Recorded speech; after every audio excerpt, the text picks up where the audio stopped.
Welcome. I'm Erik Fleming, host of A Moment with Erik Fleming, the podcast of our time.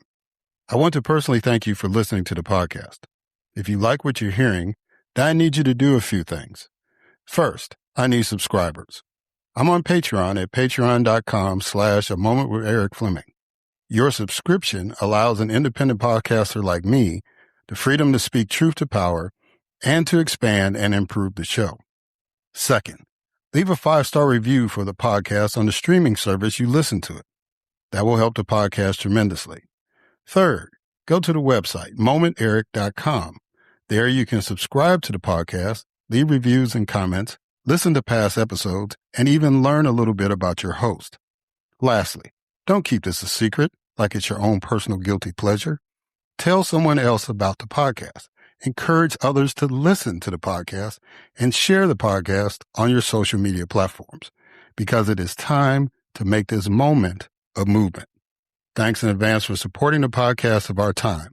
I hope you enjoy this episode as well.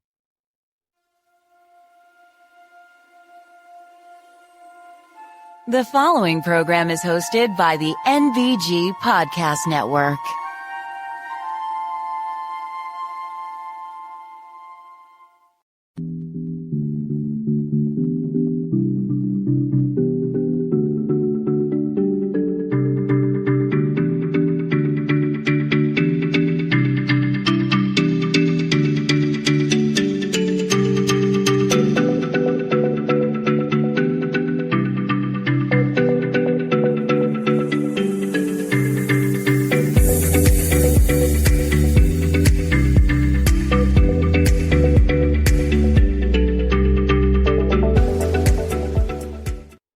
Hello, and welcome to another Moment with Erik Fleming. I am your host, Erik Fleming.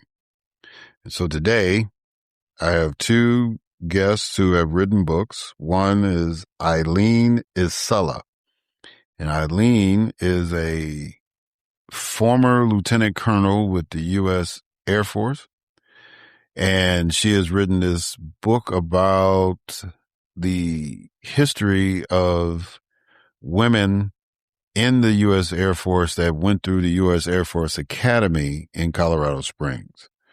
Very, very moving and compelling history, which uses the actual testimonies from people who went through the academy from the very beginning all the way to this last class in 2026.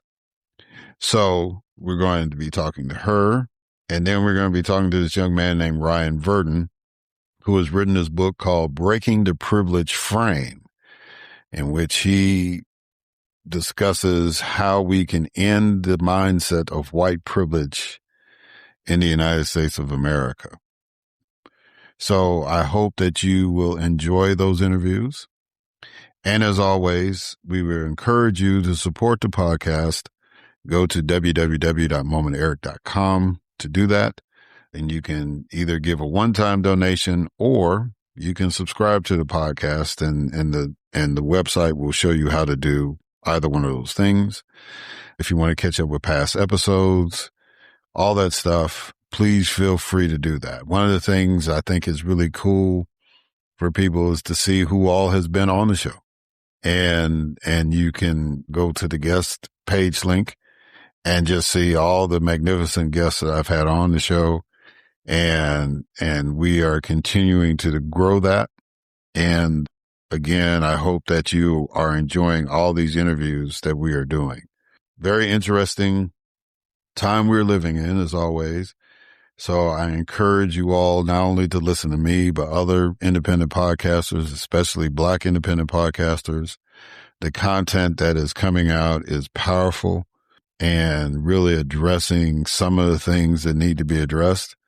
And some serious like mine, and some are really, really humorous, but they're all serving the same mission. And that's to try to get people to think and get people inspired to make the changes that need to be made to make America live up to its pledge to be a more perfect union. All right. So now that we've got the formalities out the way, it's time to kick this program off. And as always, we kick it off with a moment of news with Grace G.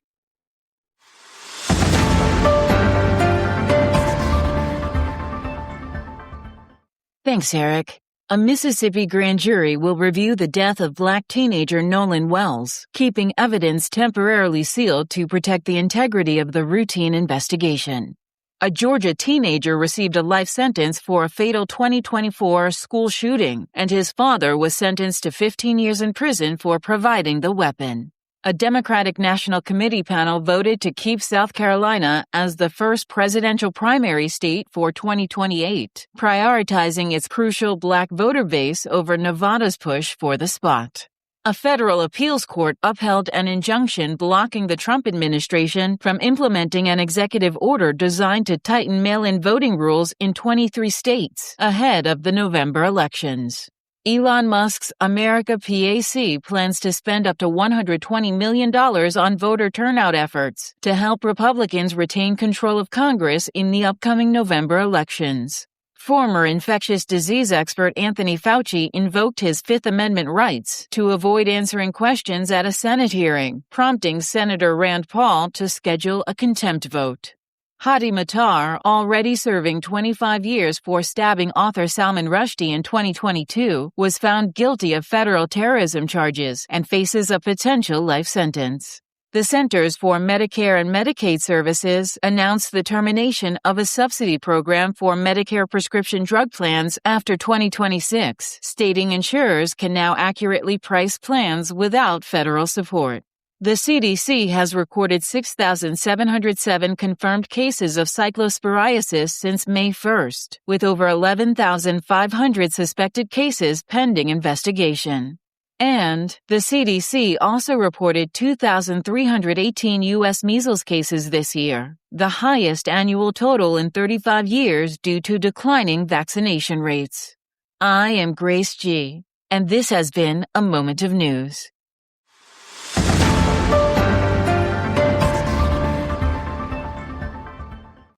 All right. Thank you, Grace, for that moment of news.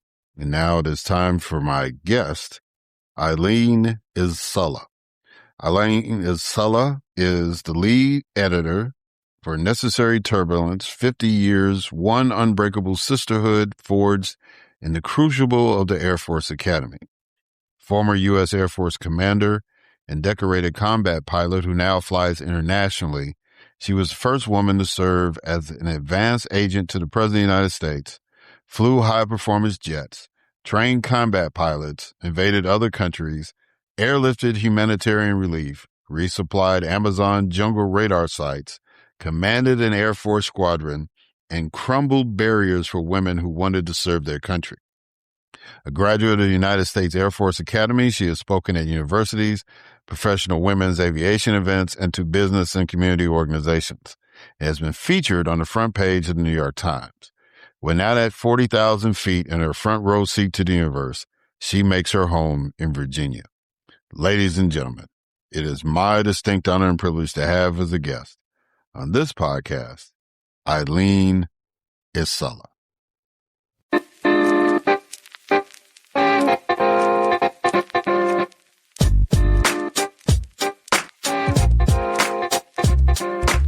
All right.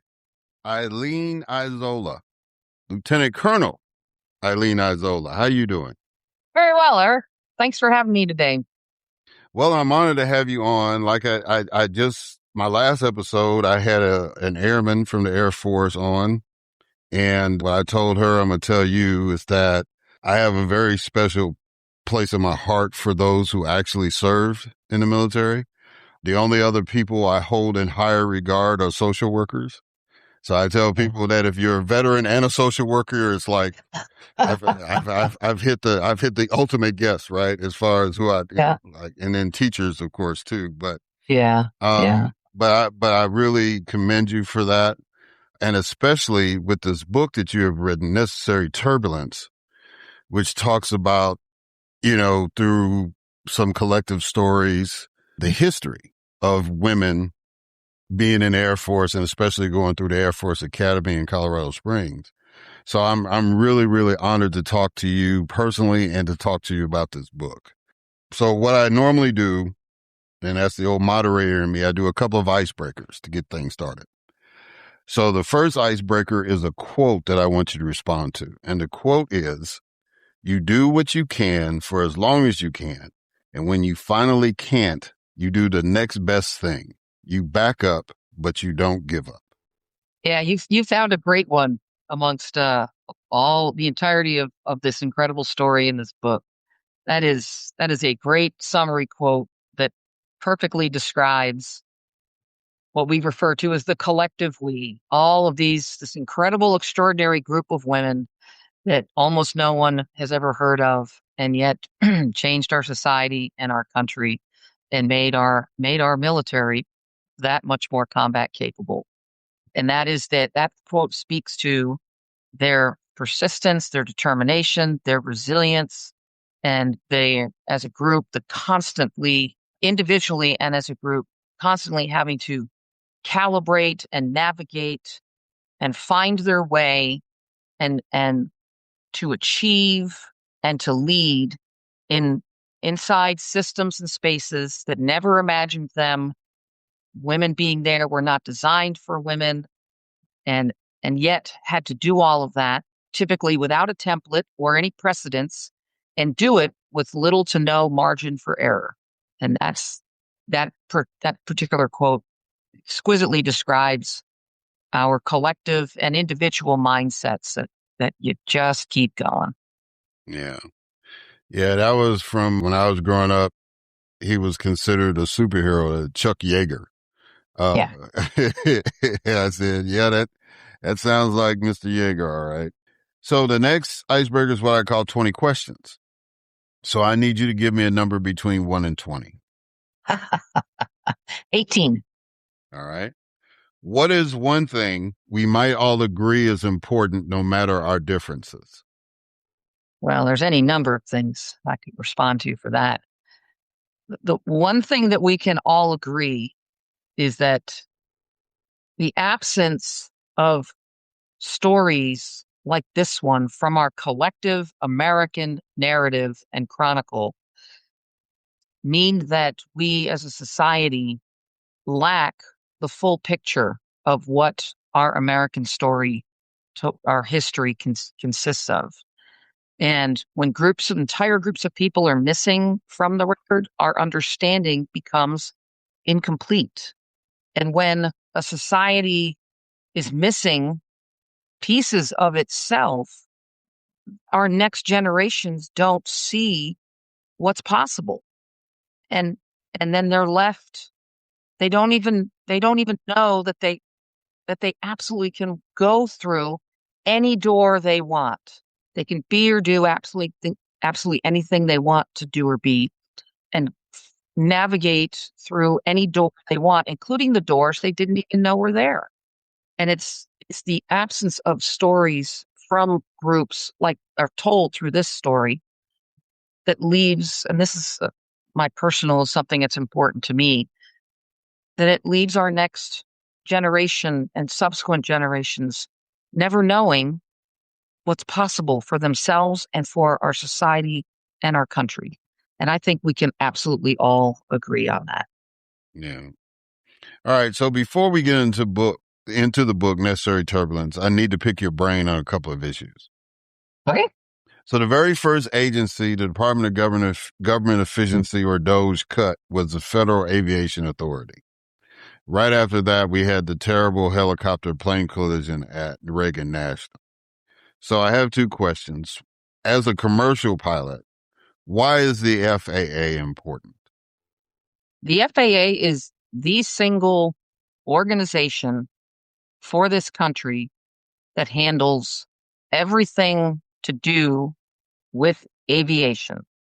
It is an entirely different, unlike any other industry, and there are many industries that could say the same respectively, but there is nothing else, no body anywhere that defines all the rules for operating safely at every possible dimension of what it takes to navigate, to fly any aircraft of any kind, big, small, helicopter, airplane, hot air balloon, you name it. There is no other organization that handles that, including the air traffic controllers, including maintenance standards, every single aspect, and there's not enough time for me to attempt to laundry list out all the dimensions inside this one industry that we term aviation.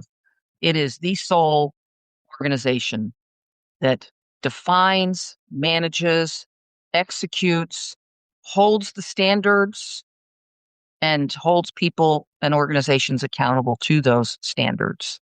And it is, and I'll just quickly, you mentioned the Reagan accident. I will just say that for your listeners, that accident in and of itself, and I'm speaking now personally as a commercial pilot, I am not speaking as the FAA or any other organization. That accident did not happen solely because of a decision that was made within a short period of time, whether it was budgetary or staffing or whatever. There are a number of issues within the entirety of the air traffic control system, meaning airports, towers, airplanes, helicopters, hot air balloons, blimps, you name it, that have been compounding for several years. And in that particular little chunk of airspace right there in Washington, D.C., anybody who's taken the time to actually go read the report out of the National Transportation Safety Board will quickly come away understanding that that was an almost doomed to happen event that had to do with a whole host of compounding decisions over time. Well, Eileen, if I had a bingo card, I would have won, because I said, sometimes when I ask people questions, I kind of anticipate what they're going to say.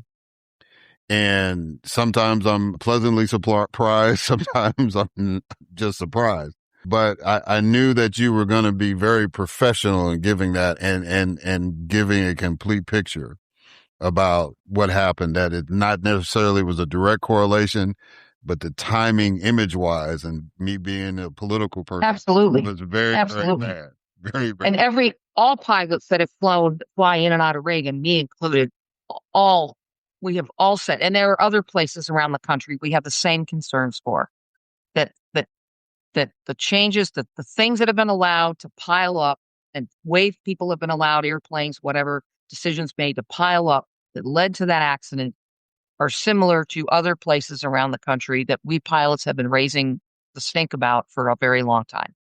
And it's a horrible tragedy to have to wait to get the organization's, the government's attention to frickin' make the changes that should have been made a long time ago. Yeah. So that leads me to the next question. What is the difference between military piloting and commercial piloting, especially when it comes to communications? Because that was kind of the gist of the report, that it was a communications failure, as folks didn't know where other people were at the time. So within the, I'll say, domestic airspace, around the country, we're not at war here inside the U.S. We're not doing combat operations, all that kind of stuff. Everybody flies by the same rules.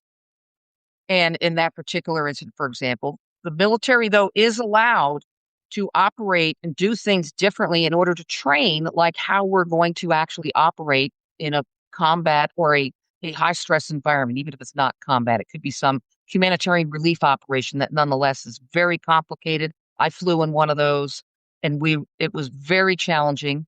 Nobody was shooting at each other, but it still made for an extremely complicated airspace and an extremely complicated operation. So we train inside the U.S. in a whole host of ways and in different areas for how we're going to actually operate when we are deployed or some other circumstance, or even inside the U.S. Long ago, 20 plus years ago, Hurricane Katrina, that was extremely complicated aviation operation that went on there with everything that went on with Katrina. So now in that particular incident, there were some differences. So for example, nobody in the airline world, flying airliners and stuff, they don't fly around with night vision goggles on. We in the military fly around with night vision goggles on as part of our routine training, even when that routine training seems to be something as benign as flying up and down a particular route around a major city or something like that, like not in some protected training chunk of airspace away from commercial pilots or commercial aircraft and that kind of thing. So we do that, and we are allowed to do that as part of the routine way that we have to, as military pilots, have to learn to be able to operate routinely, comfortably, safely. The first time you want a military pilot putting on night vision goggles and going out to operate is not when they're in some foreign country, in a airspace they don't know, with languages that they don't know, with air traffic controllers who speak English but with very thick accents, perhaps, trying to figure out what's happening, what's going on. That all happens here inside the U.S. But in general, we absolutely all fly by all the same rules for speeds and altitudes and keeping track of each other and knowing where other aircraft are and those kind of things. Okay. What was your motivation for writing this book? The answer I'd give you today is different than the answer I would have given you 3.5 years ago when we started. 3.5 years ago, it was because a group of women realized that 2026 would be the year marking 50 years since the doors of the Air Force Academy and the other military service academies, but the doors of the Air Force Academy opened to women. So the thought came out, hey, we should write a book. Now, the answer that I'd give you now is that in retrospective, we knew that there was more than 12,000 women who had entered the Air Force Academy over the 50 years from 1976 to 2026. And the voices in the group cover that entire 50-year period. And we had a deep conviction that somewhere within all of those lives was a larger story, a collective journey. The book is not about what it's like to be a cadet at the Air Force Academy or just focuses on the Air Force Academy. It's the entire 50 years of these women's lives told through and with their voices. And we knew there was some sort of a larger story in there, what we call the collective heroine's journey, and one that had never been fully seen or heard before. And I liken it very much. When I speak about the book, I talk all the time about it's like Hidden Figures. Like with Hidden Figures, like one of my all-time favorite books, it wasn't that suddenly we Americans discovered there had been a space race. We knew that.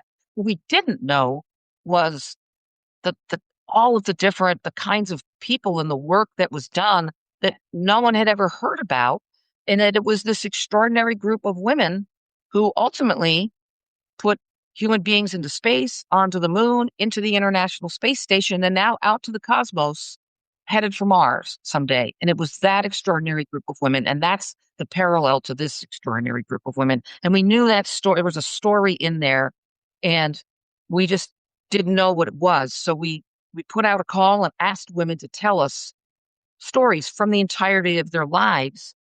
And we ended up with over 500,000 words came back to us. And we went into those over 500,000 words, and we found the story, as I say, that was demanding it be told, that needed to be told for some of the reasons I already spoke about, for our daughters, our nieces, our granddaughters, and for people everywhere, not just women or little girls, but people everywhere, because it is such a universal story. And so we found that collective heroine's journey that unfolded across generations, across these 50 years. And with that, everything changed. And we were no longer just writing a book.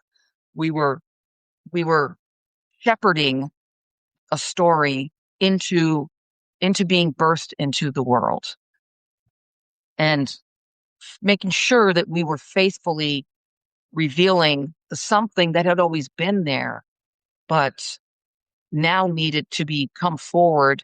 And it was so important to us that we do it with and through these women's voices. We didn't just write a single story and make reference to other people, other women, that it was there. So think of it like an impressionist painting. You're standing up close and you just see a bunch of colored dots.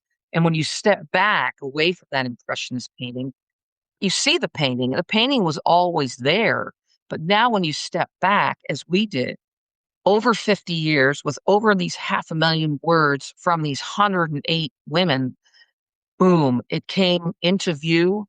And then we knew we had this incredible responsibility, that we weren't just writers or authors. We now were curators of something that had always existed, but had never come into our world and absolutely needed to, that it was this incredible, important part of American history and women's stories for all of us, for all of us.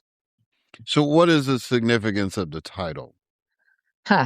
So, like many books, probably most, I would say, it named itself far into somewhere around 3 years into the 3.5 year total journey that there was a writing team of 9 of us spread from Germany to the Pacific coast of the US who lived on Google Drive and Zoom for 3.5 years.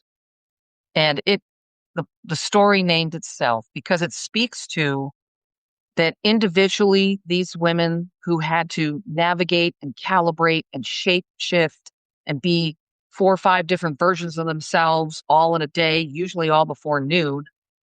And they had to constantly, all of the turbulence, all of the challenges, all of the obstacles, all of the times they were told no, or they told they didn't belong, or told they were lowering standards, or told they couldn't do something for no other reason than because they were a woman. All of that turbulence, as we call it, ultimately it generated growth for each of these women individually. And they had to constantly work at defining and redefining and figuring out who they were as they navigated, not just in the military. There are women in the book who actually didn't graduate from the Air Force Academy. It's the totality of these women's lives, whether they didn't graduate, they served 5 years, they served 35 years. It's the whole human experience that we all go through and the growth that each of them had experienced.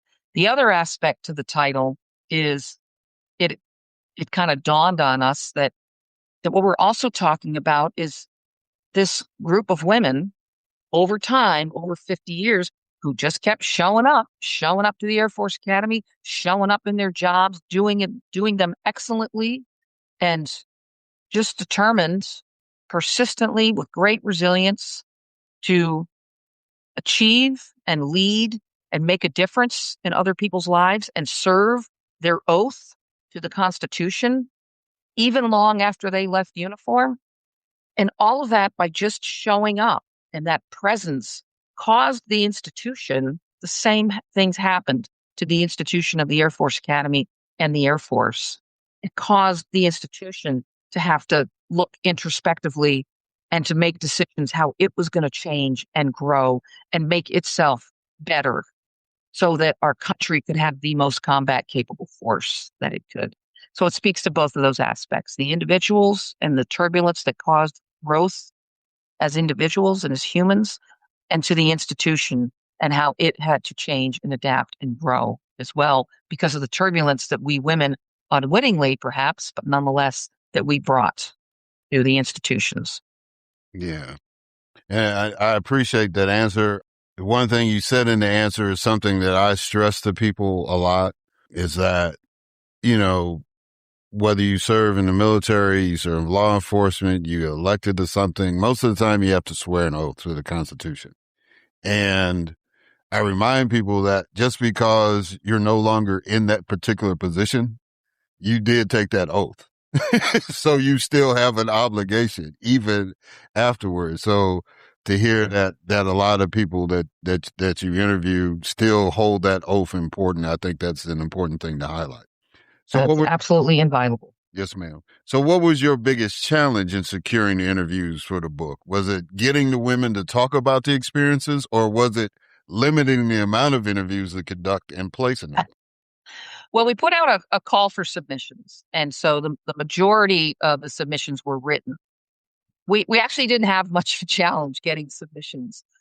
As we say in the introduction to the book, nobody had ever asked this group of women to tell their stories. And we asked, and boy, did they respond. And so we had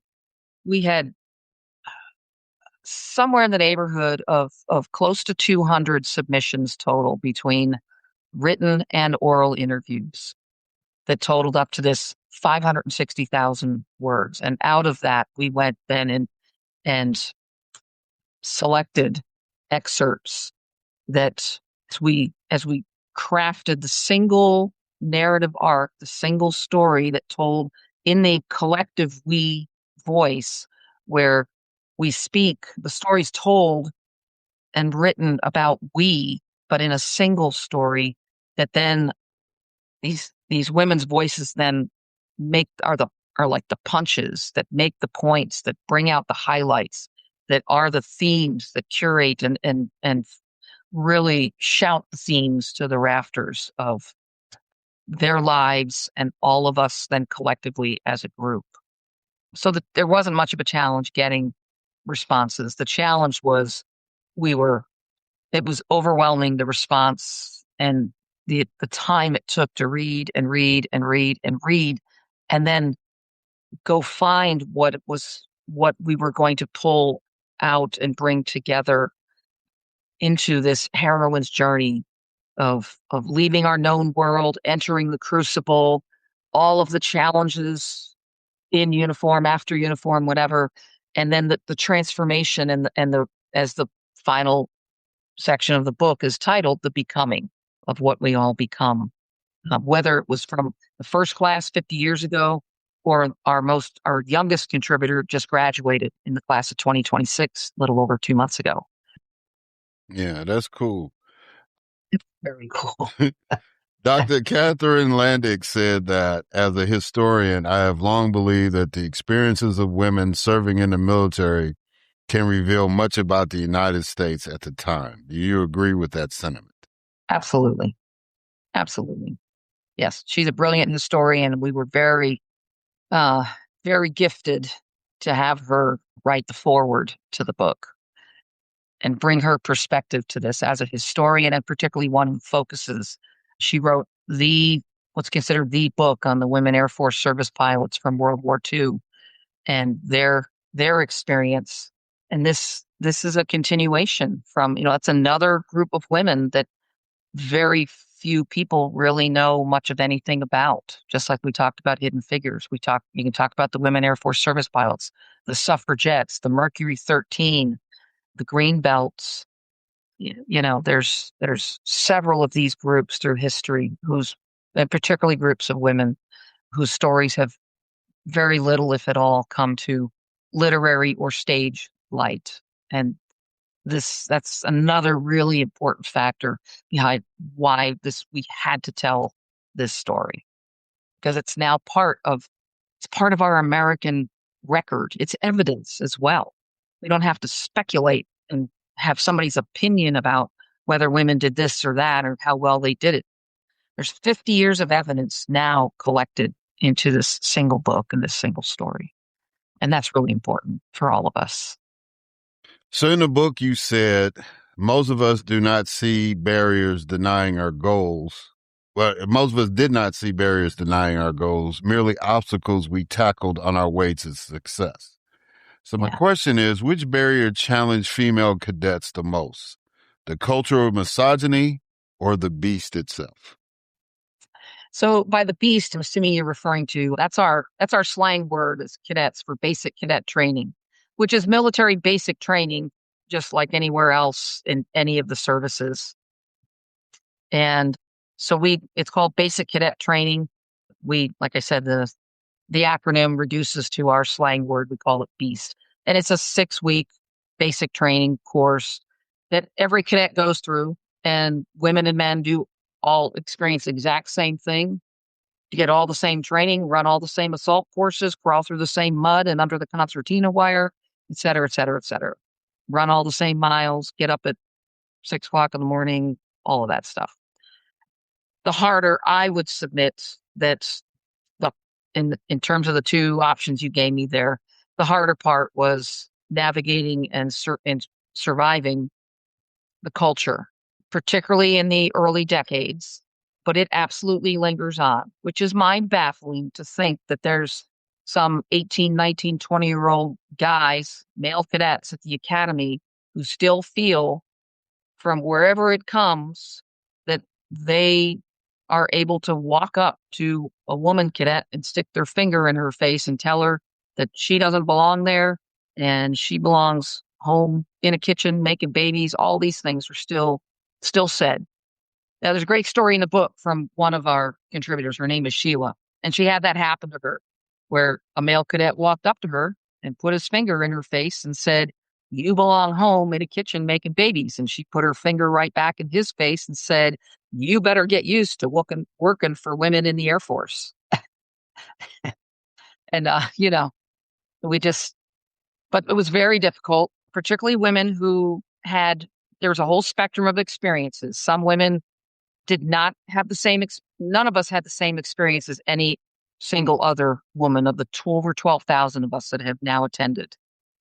And those that had very rough experiences, including women who were raped and all of the other, whether it's any form of ism, because all the isms are there. There are those that had it worse than others, and that's an objective fact.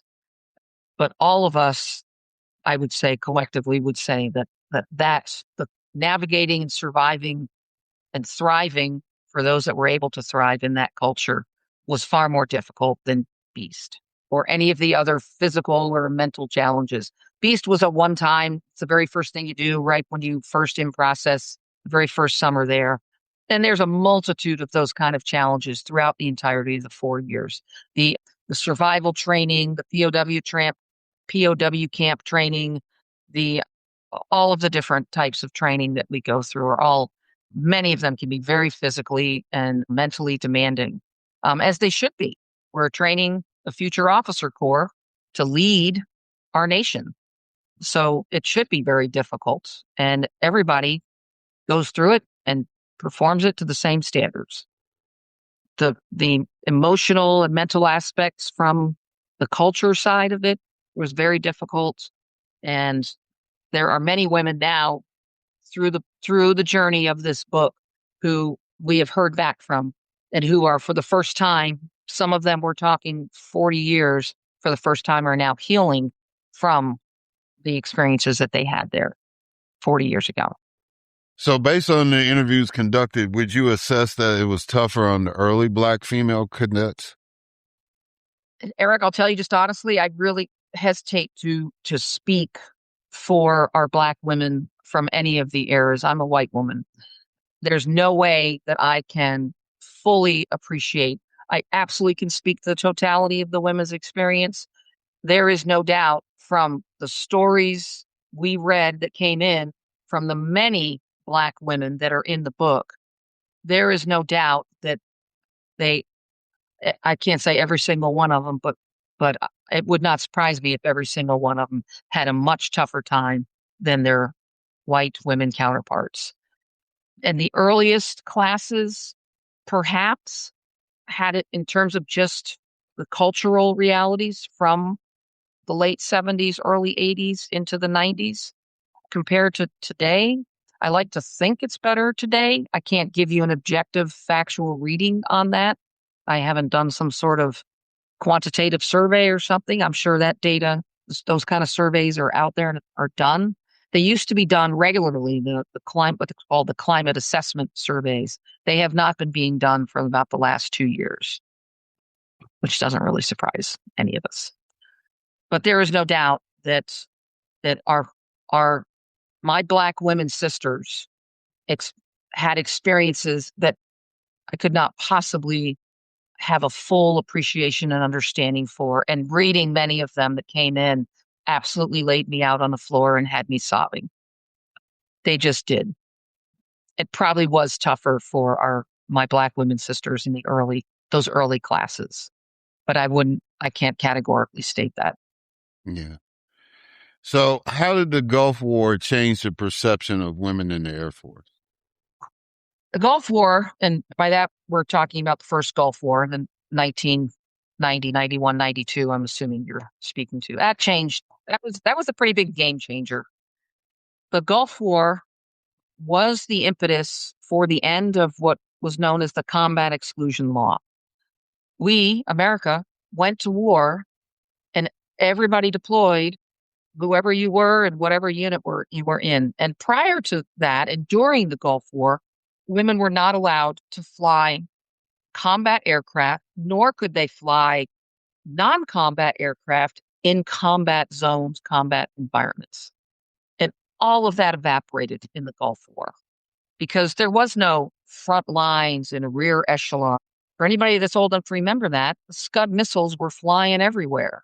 And on the ground, under General Schwarzkopf, the ground force was moving so fast that his words were, logistics is just going to have to keep up.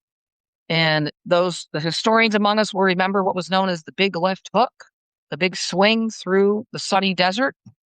And there was so much happening so fast that, frankly, as a young captain at that time, the generals that were leading combat operations just stopped caring about what the law said. They had a mission to get done, and nobody was going to stop to go, we need C-130 land on highways out in the middle of the Saudi desert to make sure that Schwarzkopf's troops are getting resupplied. There was no time, and nobody wanted to even consider stopping to go, okay, do we have women on those C-130s? Wait a minute. That airplane can go fly, but that one cannot, unless we pull that woman pilot off and put another.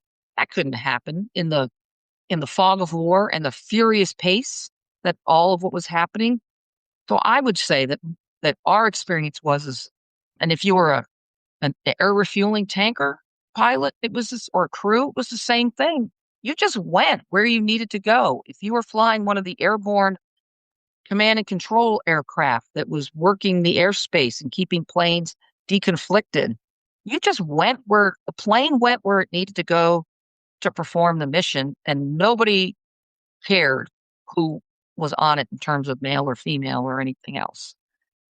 So we all came home from that war with having flown in combat.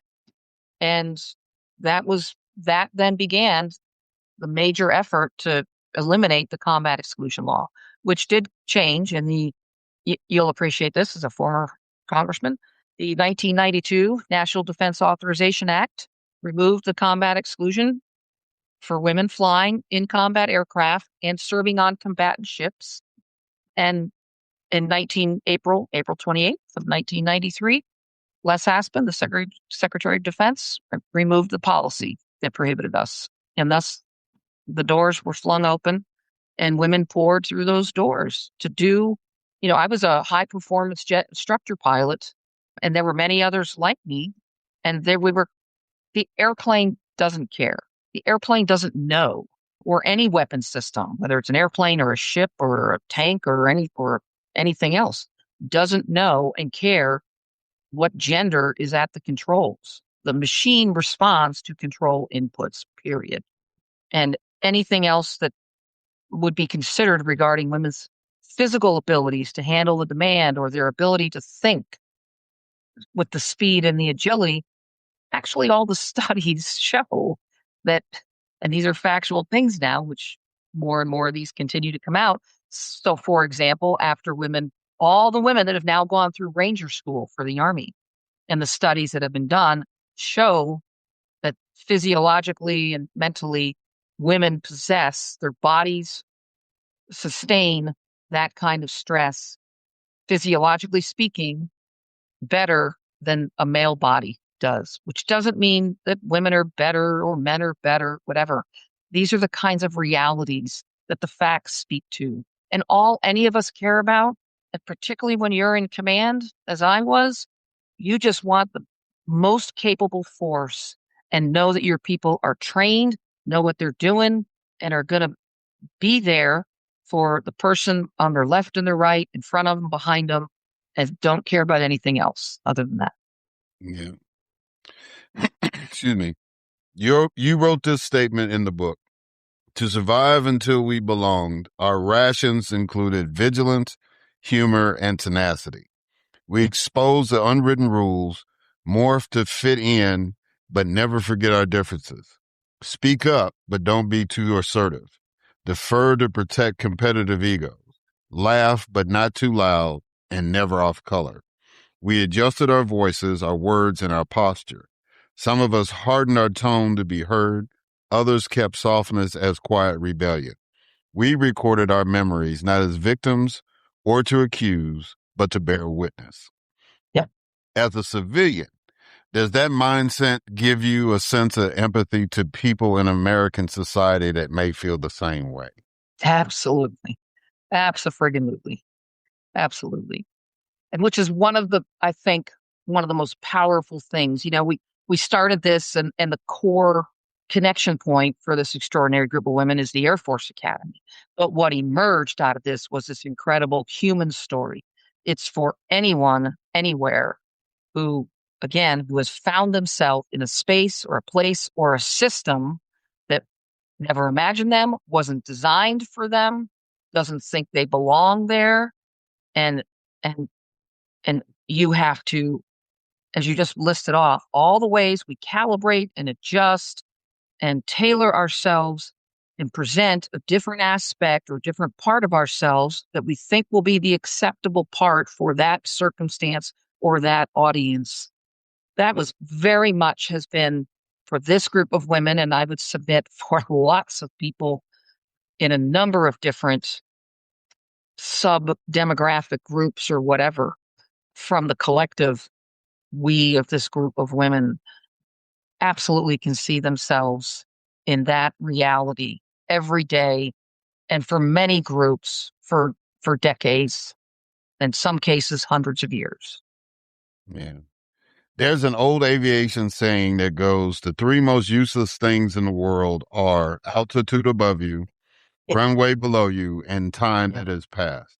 How can that saying be applied in everyday life? Oh, so this very much is how, for me personally, how I think and operate. Not because I'm a pilot, but I have learned, I have the blessing of a few decades of life. And with that comes the learning through all the good, the bad, and the ugly of arriving at a place, a circumstance in my life where there is no other way for me to be than to be a whole, fully integrated person. And in my case, as a woman. And to do that and to live in the moment of every day for today, and not attempt to, as someone who is very left brained, but not attempt to project and project manage and analyze and overthink all the things that I have no idea may or may not happen. And all with those things, the things I have no control over. So for me, and those may recognize, I'm a huge serenity prayer type of a person. And that's, to me, what you're speaking of is I am constantly looking, and I would submit the journey of this, leading this incredible team of women who wrote this book, the 9 of us and the 108 voices that are in it, really brought that for me into really stark relief, that I learned from these women and their experiences, that I wasn't alone, and that this is something that so many women have had to learn through their experiences. And I learned from that and took from them and integrated it more fully into my own life over the course of these 3.5 years. And that I do not look back at the runway behind me. I did the best I could, and I've arrived at this exquisite moment in time that everything that has gone before me, the runway behind me, the altitude below me, and the time, has prepared me for this moment in my life that I'm sitting here today with you having this phenomenal conversation. And that is not lost on me at all. And I'm not worried about I'm not even thinking about what comes next later today, which doesn't mean I don't plan for the future. It doesn't mean I just live on a whim, but it does mean that when I'm here in this moment with you, that I am fully here. And I know that the reason I'm here is because of the runway behind me, the altitude below me, and the time. And I chuckled as you read that, because yes, that is absolutely a very pilot thing that we say. And usually we say it in the context of, getting out ahead of the aircraft so you don't go, oh crap, I wish I had done whatever. So I not looking at, oops, what I should have done, what's behind me or below me. I now have taken that in my own life and looked at it from all of that runway behind me and altitude below me, and what has come before brings me to this moment, and the ability and the blessing and the privilege of getting to talk about this extraordinary group of women and this story that has already changing lives. It has changed mine. It is changing others, and it's going to continue to change lives as it continues to make its way. It's only been out into the world now for 5 weeks, and it is already changing lives. And we are so grateful for that. Because what more could you ask for than to make a difference for people? So finish this sentence. I have hope because.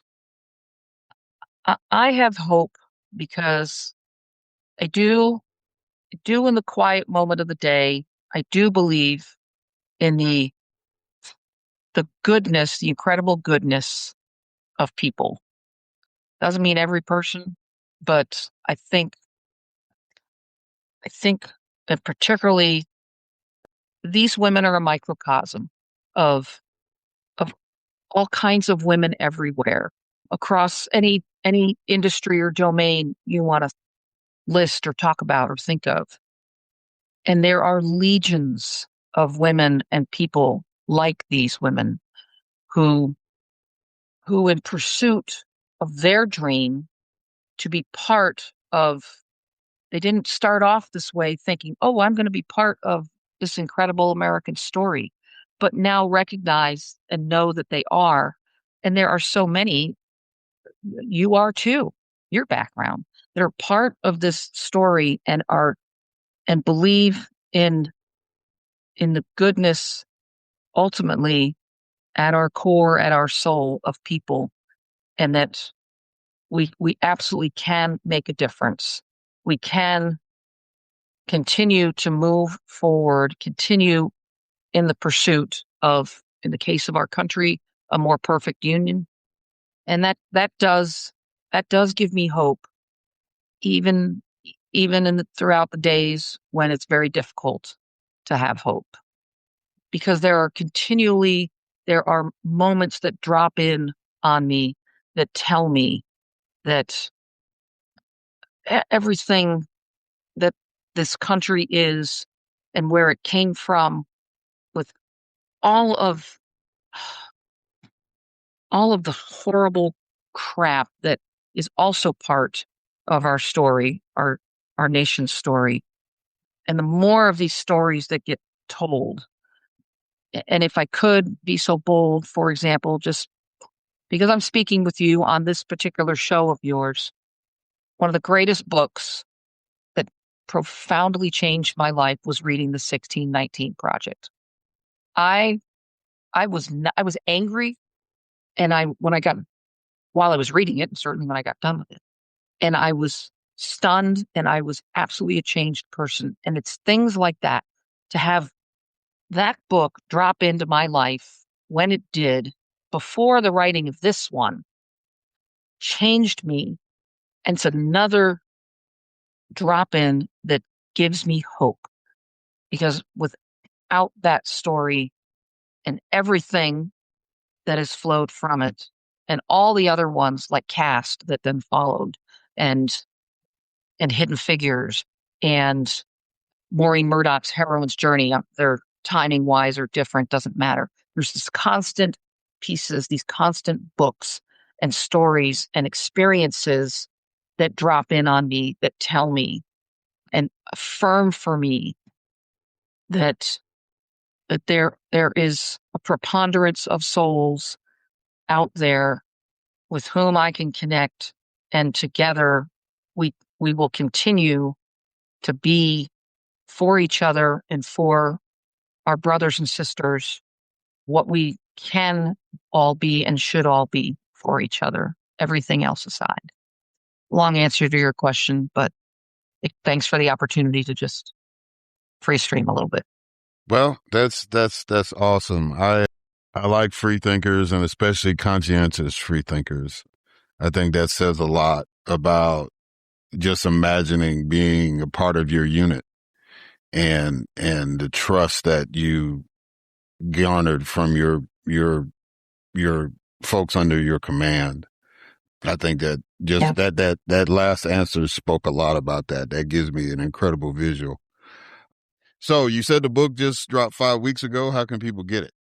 Oh, well, you can purchase the book from whatever your favorite bookseller is, retailer is. But I will tell you that if you go to our website, necessaryturbulence.com, and go to the book page there, you can purchase the book. There's a long list of retailers, including a list of minority and women-owned retailers that we would love for people to buy from and support, as well as you can go to your local independent bookstore and purchase from them. That would give us great joy as well. And if your listeners out there can convince Mahogany Books to carry our book and be able to purchase it through Mahogany Books, I would be beyond joy. We've not yet been successful in doing that. And that saddens me because there are so many voices in the book of incredible Black women and their stories. And Mahogany Books needs to sit up and pay attention and take note of their stories that are in this book. But on necessaryturbulence.com, you can also purchase it directly from our publisher and get a 15% discount, which then in turn supports our incredible publisher, which is Millspeak Books, which is a nonprofit. And directly, their mission, among others, is to publish the voices of veterans and veteran-adjacent stories in the books there. So there's a number of different ways you can. I do hope folks will take the time and go purchase from a minority or woman-owned bookstore or your local independent bookshop. If you're overseas with an FPO, an APO, or a DPO address, that information is also there. How best to get that. If you live overseas, there are all their links there for where it is sold in different countries. We did our best to make sure that no matter where you are, you can get this book and you can get it into your hands and into your life and the lives of those around you as well. All right. So if people want to reach out to you directly, how can they do that? Through that same website, there's a contact form there that you could send a little note, and it comes to me, and you will absolutely hear back from me. I guarantee you. It's very important that you will hear back from me, from us. Well, Eileen Isola, Lieutenant Colonel Eileen Isola, I thank you again for your service, not just for the military aspect of it, but for you being a dedicated historian and gathering these stories and putting it in a book form. I firmly believe that in order to move forward, we have to remember where we came from. Absolutely. And I think, your book is a very foundational piece in that. And so not only was I honored to be able to read it, but to be able to talk to you directly about it and to have you as a guest on the show. So the rule is that once you've been on the show, that you have an open invitation to come back. So if you do a follow-up on the book or something else on your mind, feel free to reach out and we'll get you on. But again, Eileen, I enjoyed this conversation. Thank you so much. I did too, Erik. Thank you. And I will absolutely come back once I finish and publish my memoir, which got set aside and backburnered in order to, because this story was so important. It was so important. So I will absolutely, and I would love to come back, and I would love to continue this conversation and any other you'd like to have. It's been a joy. Well, thank you. And all right, guys, we're going to catch y'all on the other side.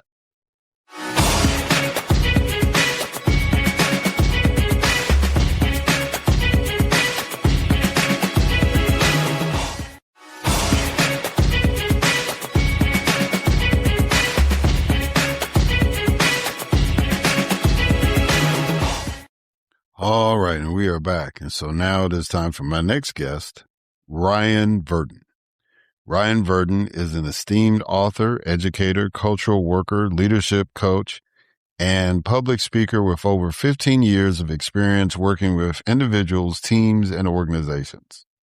Grounded in a background spanning research, classroom teaching, restorative justice, and executive leadership, Ryan's work emphasizes creating strong, authentic relationships that enable clients to build trust, clarity, and connection through their work. The sought-after speaker and writer, Ryan Virden, is the author of the newly released book, Breaking the Privilege Frame, a compelling and essential read for anyone seeking to understand and address the complexities of race and privilege in today's world.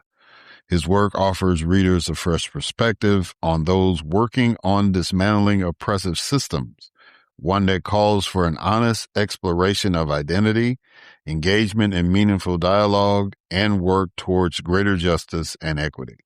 By dissecting the historical roots of white supremacy and the language used to discuss race, Breaking the Privilege Frame challenges conventional narratives through a thought-provoking exploration of how race operates. As the founder and executive director of Lear Culture Coaching, Ryan has partnered with dozens of organizations across the private, public, and nonprofit sectors to strengthen leadership capacity, facilitate conflict resolution efforts, and build cultures of belonging. His approach combines data-informed assessment tools with reflective practice and systems designed to transform cultures from the inside out. Ryan's writing has appeared in the Good Men Project and Twin Cities Daily Planet, and his work has been featured by Minnesota Public Radio.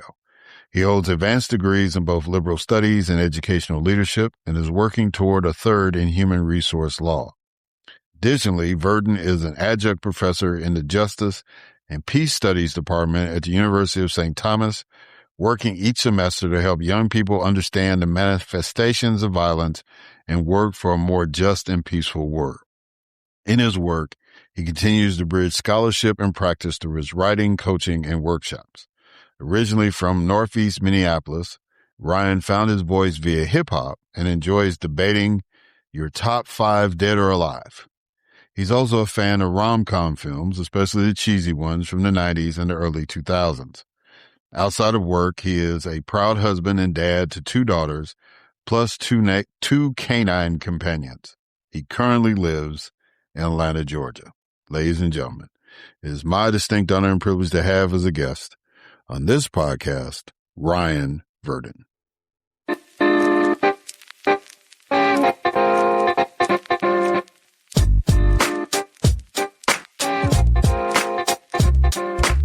All right, Ryan Virden. How you doing, sir? You doing good? I'm doing well, Eric. Thank you. Yeah, I'm doing well. Well, I'm glad to have you on. You have written this book that is very, very interesting. And let's see, I hope it's interesting. Breaking the Privilege Frame. Yeah, that caught my attention. So I'm glad we're going to talk about a little bit. We're going to talk about kind of not so much word for word on the book, but the theme and why you decided to do that.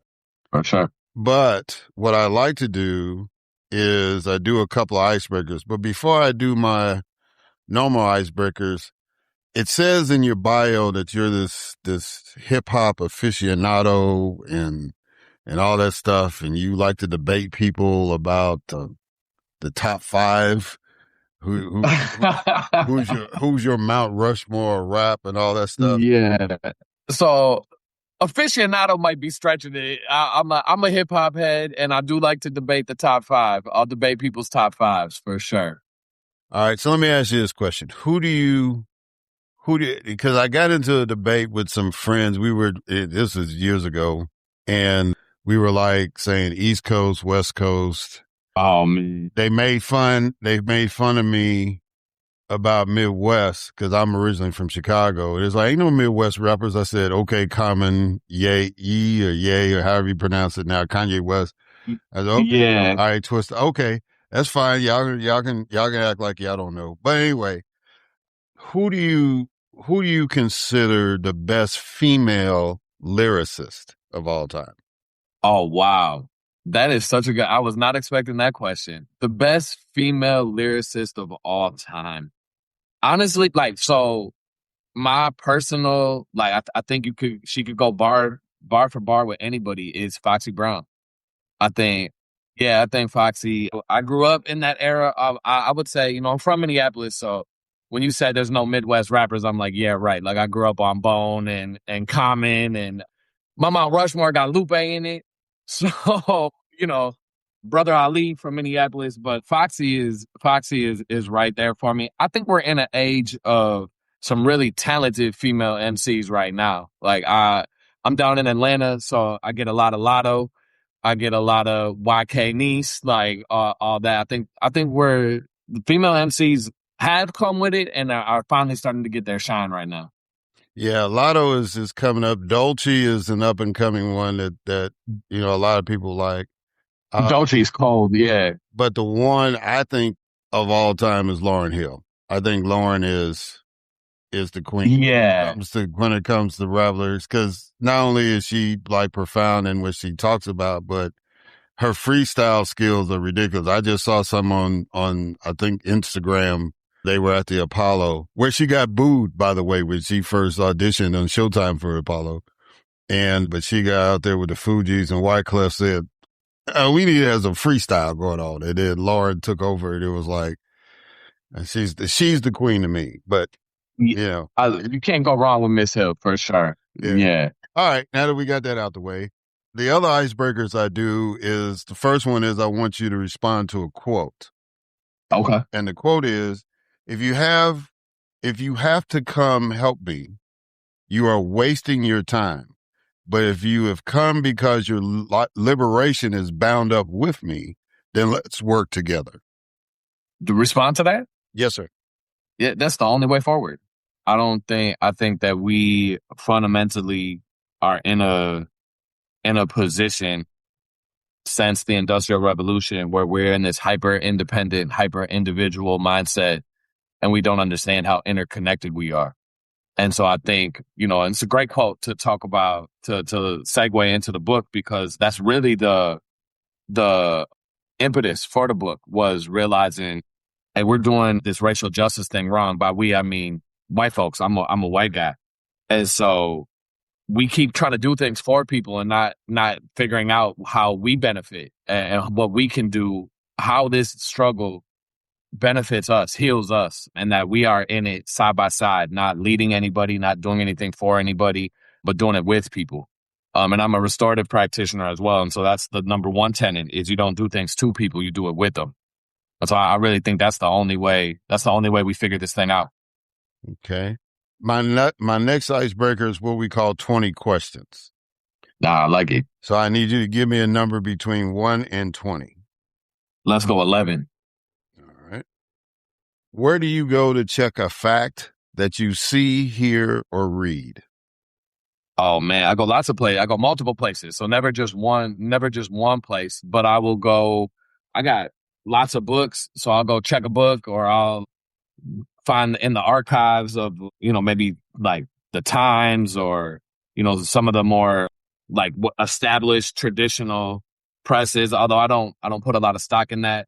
But then I'll also go find somewhere outside of Western media. So like I might go fact check something in Al Jazeera English, or some other media outside of the Western framework. Okay. All right. So why did you decide to write this book, and why did you decide to write it in a textbook format? Yeah. So the book comes out of my experience as a organizer and cultural worker in Minneapolis. I was an educator, so maybe that gets to the formatting. I actually tried not to write it as much as a textbook as I think maybe it came out. I just seen it was on like an intellectual books list. So I was like, man, maybe I didn't get it enough out of the intellectual part. But I'm an educator, trained and a historian. And so my work is in that space, right? As in like intellectual scholarship. And then my life was around cultural work and organizing and trying to make the world better.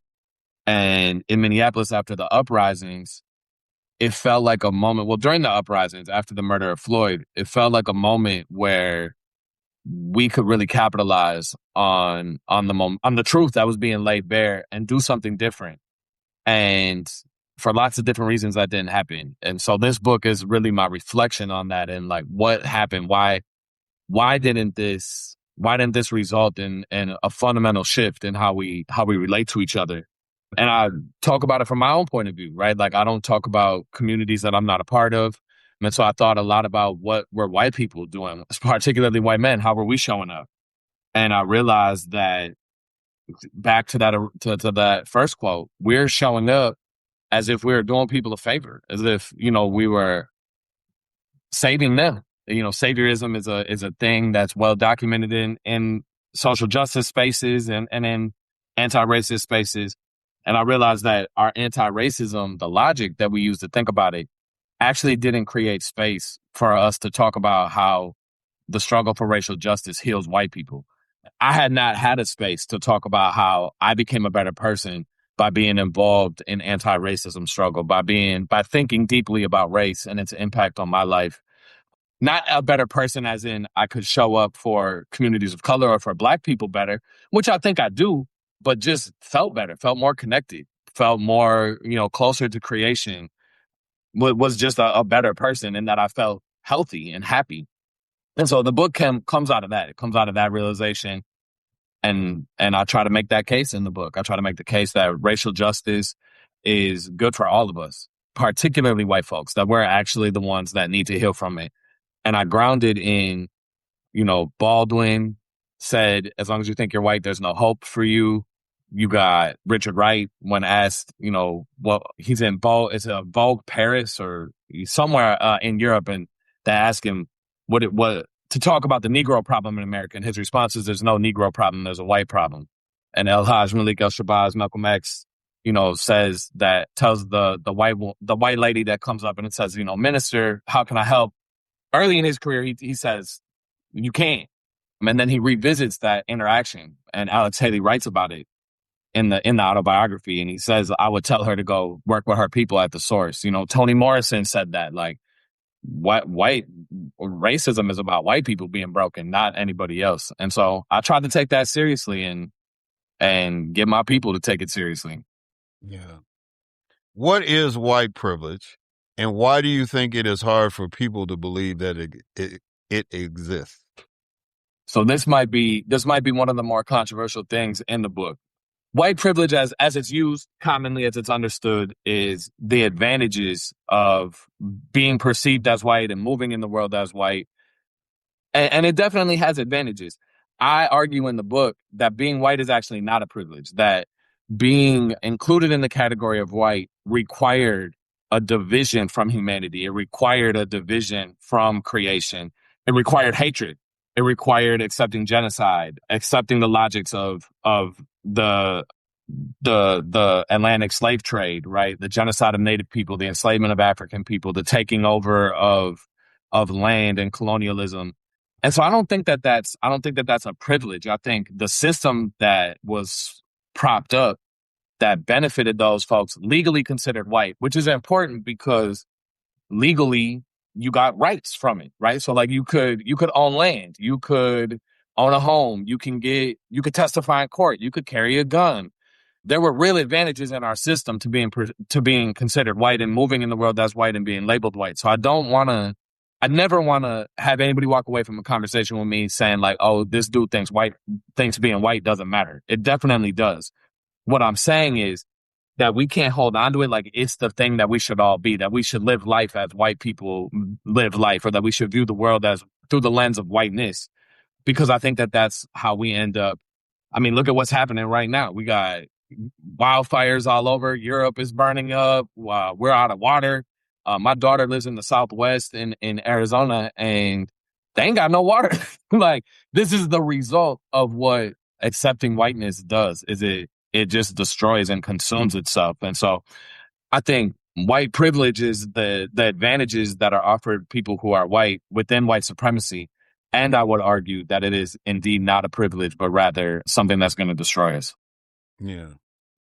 As a white person who has benefited from white privilege, why are you working so hard to eliminate it? Yeah. And I want to be clear. I definitely have, right? Like I tell this story often. I tell it in the book. The only reason I was even able to go to college is because my pops could co-sign on my student loans because he owned a home. And lots of my friends didn't have that opportunity. So again, I'm not saying that being white doesn't have its advantages, but I'm working so hard to end it for the reasons I just talked about, because it's going to destroy us. It's cool to be, you could be the most advantaged person in a completely dystopian future. What good does that do? Like, the things that make us happy are community. The things that make us happy are, not having to worry about our health, not having to worry about if we get to go home, and being with people, having love in your home, being able to laugh, being able to create art. We started this by talking about hip hop, right? Like, hip hop comes from the Bronx, and at a time when the Cross Bronx Expressway has dispossessed a bunch of people, we see the housing boom and white flight is happening. And what comes out of community? The most powerful cultural force in modern history, hip hop.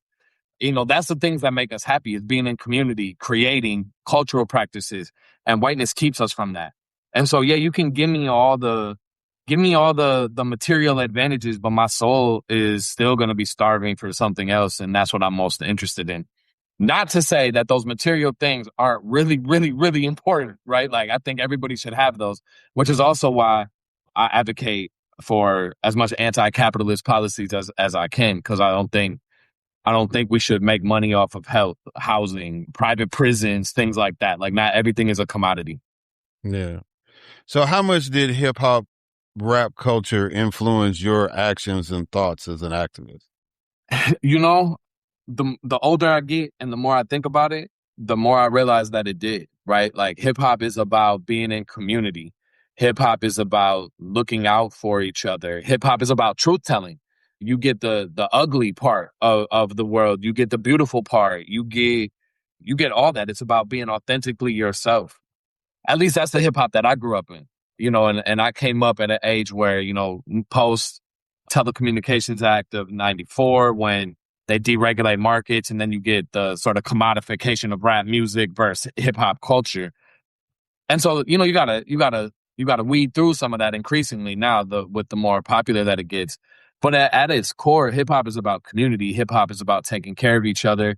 Hip hop is about standing up against oppression and people that are trying to exploit and get over on people. And that's fundamentally the foundation of how I try to live my life. So I would say it's incredibly important. How is the whitewashing of American history detrimental to white Americans?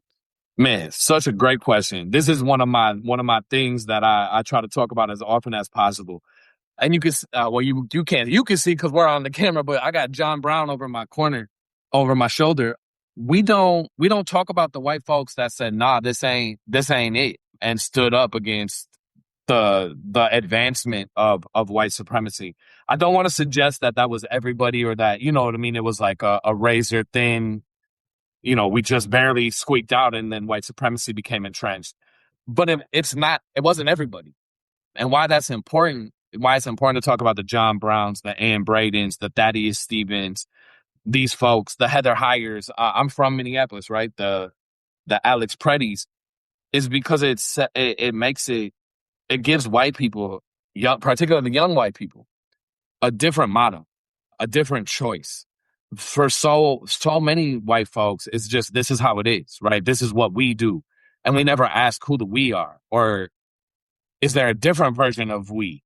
I'm Irish. And so I grew up hearing about how the British colonized Ireland, how they pushed my people down to the rocks, and how we had to leave, and how, they forced us to eat potatoes because we were, cattle farming for British folks. And so I always had this idea that there was something that wasn't that about my story that wasn't reflected in the mainstream American story. And I think when we talk about, honestly, a history of white folks resisting, we will see more white folks start to resist and find courage in that line. And again, I feel like they have some sort of rooted purpose in this, that they're not just making this up as they go, but that there's ancestors that are behind them that they can draw strength from. Okay. Now, a previous guest of mine on this podcast has what she calls her blonde hair, blue-eyed story. So Okay. she's an African-American woman, and at a former job, she wanted to implement a program geared toward children. Yeah. Her white bosses rejected the idea. And then her counterpart, a white male with blonde hair and blue eyes, deliberately made the same proposal. They were coworkers. They got along. So he decided, I'm going to do the same thing she's going to do and see what happens. Well, those same bosses approved it. Her counterpart made sure that the program was implemented the way she wanted it, and it was successful. However, from that day forward, she started dyeing her hair blonde and wearing blue-eyed contacts. She left that company and never looked back. Needless to say, she has become a leader in her field. So my question to you is, how does her act of defiance jive with your thoughts on white privilege? Wow, that's a crazy story. That's a crazy story. And I hope that that guy, and I think that I talk about this in the book, that's an act of breaking white solidarity, which is a real thing. And I hope that he was able to point out to the people like, yo, whatever her name was, made exactly the same proposal. And like, why was it more acceptable coming from me than from her? But then also I think, to directly answer your question, it demonstrates, well, what we're saying is that in this society, if you can pass as white and you can move in the world as white and be seen as white, you're going to be taken more seriously. You're going to be given more opportunities. You're going to be treated well, better. And I think that's important too. And we can talk about that. Like, yeah, but I think that's what it talks about, right? It's like white supremacy advantages people who it perceives as white. Yeah. How does weight loss relate to race relations? So that's why I start the book with that. So I start the book. So I was a chubby guy. Well, I was chubby, but I was an athlete. And so I didn't get unhealthy until after college. And then I got unhealthy. And so I start the book by talking a little bit about my struggle with weight. And I draw the parallel that, so let me actually back up because it won't make sense to your audience if you don't get this piece. As I struggled growing up with weight, one of the things that I would always hear is that, oh, you just got more of your mom in you, because my mom's side, Irish, short, stocky, is just what it is, right? Like, you might as well just make the best of it. You got to make the best of it. And then as I got older and I got divorced, and so I was really starting to like think about my life and try to be healthy in all aspects. And I lost a bunch of weight, and I realized that, okay, yeah, it might be true that I got more of my mom's side in me, but that wasn't predetermined what my possibilities were, that I could go be healthy. I could get in good shape. I could lose the weight that I wanted to lose. And for me, that parallels the way whiteness is talked about in our country and in our society. It's that you're born white. That is just what it is. You got more of that European in you, whatever it is. And so you're not going to be able to stand up and tell your bosses that, hey, that Black woman's idea is the same exact one that I just did, and you're kind of whack for not going with it, that you can't do those things, or that you somehow can't recognize racism and stand up just on its own accord, that somebody needs to tell you it's wrong, that you couldn't see George Floyd getting murdered and be like, that's wrong on your own accord. You had to have Darnella Frazier send out the video, or, you got to ask yourself, is it, does race have anything to do with Nolan Wells gone? That he's the only Black boy on that boat, and he's the only one that didn't come back? Like, that we can't see reality for what it is and ask some questions about it. That's not true, right? And so that's why I draw that parallel, is that there's nothing biological about whiteness that keeps us from recognizing how race is working. We are socialized to ignore it because of the advantages that whiteness offers us. But at the end of the day, it's going to destroy us. It's going, I talked about being able to go to college. And that's true. My dad co-signed, but he co-signed on my student loans. And now my loans is through the roof. The interest is capitalized. I owe about 4 times what I took out. Like, I think that's also a good parallel for how whiteness operates. Is it might open the door, but it's only opening the door so it can squeeze more out of you, right? Especially if you grew up poor, especially if you don't have if your last name ain't Trump and you can't finesse a crypto business, it's not It's not going to work for you. And at the end of the day, look at him and tell me that he's happy and I got a bridge somewhere I can sew you. Well, speaking about politics, how is whiteness at play in the 2026 midterm elections? Oh, man. So first of all, this whole fear about democratic socialism and all that is wild because, and I don't want to get too like what I would consider myself, like I said, anti-capitalist and all that, but it is crazy to see so much fear being ginned up about the possibility of taking care of each other. Universal health care. Look at New York, like childcare, grocery stores, public transportation. None of these things are bad, objectively. They're just not bad. And if they weren't coming from a Pakistani Muslim, we wouldn't be thinking twice about it, right? If a white man was saying that, matter of fact, when Franklin Delano Roosevelt said that thing, we were like, oh, okay, let's get it. Similar to your story, right? Like this message, which is objectively positive, when it's in a brown or black face, it's just not accepted. So there's whiteness is at play in that way. There's also, though, this idea, I think whiteness thrives on independence and commodity and making profit out of everything. And that's why it's so intimately tied, whether you're looking at Dr. King or you're looking at the Michigan Senate race and all that, it's tied to communism. It's tied to, like one of the things that they're throwing at Mamdani is he's a communist, and the communists are taking over. And anything that's for people is anti-white and anti-capitalist. And so I think you can't have that conversation without talking about whiteness at play here. And then there's obviously there's an active genocide happening in Palestine.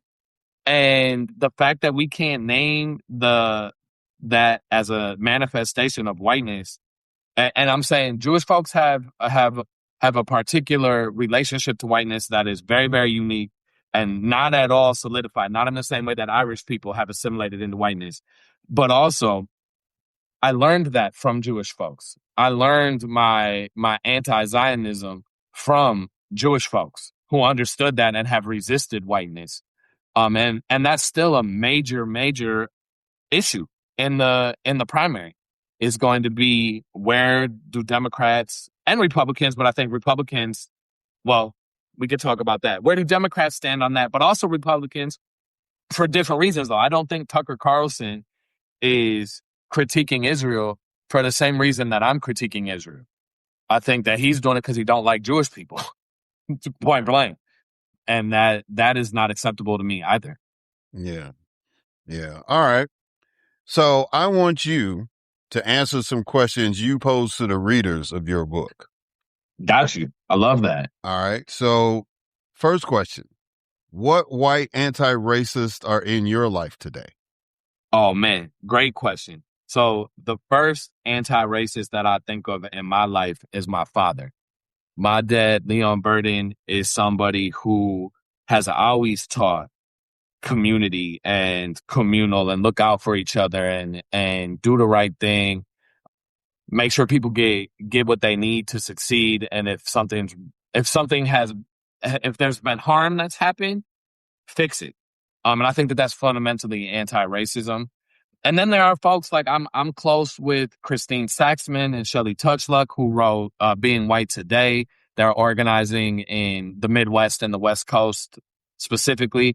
I have a friendship with Robin DiAngelo, who I'm sure listeners have heard, wrote White Fragility.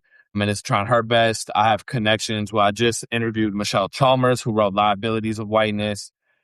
And then I have, my brothers. I have folks in Surge, Chris Krass. I'm pretty surrounded by white anti-racists in my life. Yeah. Yeah, I figured that'd be a softball question for you. Well, I like to shout them out. You know what I mean? Go Google them folks. Yeah, it's like Robin's been on the show. I was really honored to have her on. Okay, and great. Hopefully some of the other folks you mentioned, we might be able to get them on too. Yeah. Why is a world free of saviorism good for me? Because whenever we can come into our full strength, Oh, well, actually, let me pause. Good for you. Are you saying like you, Eric, as a black man, or good for me as a white man, or just the general? Like, why is it good for individuals? That's the way you phrased it in the book. So I guess it's supposed to be introspective. Okay, yeah. So depending on, but so the general, like, why is it good for you? How I'm thinking about that, no matter who the reader is answering that. A world free from saviorism means that you are living into your own strength, your own truth, your own capabilities, and bringing your talents and your unique skill sets and perspectives to the community, to the communal good, and expanding everybody's understanding of how we can do this thing better. When our communities and our spaces are full of saviorism, we tend not to do that, right? We tend to just fall back and let other people's ideas take us where we need to go, which is also so funny about the ways that particularly white liberals think about solving problems, right? With like philanthropy and saving people, as opposed to, getting down and dirty with them and seeing like what wisdom is actually here, what knowledge is actually here. And yeah, I talk about that in the book too. Just like, what do we actually believe is possible from communities that the story is that they're not capable. And then we see bullshit like my bad, I don't know if we can cuss on here or not. But yeah, the State Department, throwing up maps of Africa with Nigeria landlocked, Mozambique up in the Horn of Africa, Cote d'Ivoire on the complete other side. And like, we actually have the nerve to act like that we have any sort of standard for like quality, and that we can't just go to the block. And I say this as teachers too, right? Like, I was just talking to my brother who's a teacher. We were talking about the literacy crisis. And it's one of those things. Chris Embiid talks about this for white folks who teach in the hood. If you go we're talking about hip hop, go listen to like a debate about the top 5 or people freestyling or the cipher that happens in the hallway before school. You'll see genius. You'll see intelligence. You'll see critical thinking. You'll see argument skills. You'll see all the things that we talk about inside Honors English 105 or whatever it is. It just don't happen via Shakespeare and Faulkner, right? It's Kiese Layman from Mississippi and instead of some of these that white people. And so we just when we remove saviorism, we start to recognize our own strengths, our own intelligence, our own beauty, and our own contributions, which makes it easier than to recognize everybody else's. And so then we're having authentic relationships, we're having authentic conversations, and we're coming up with effective solutions to the actual problems that our community faces.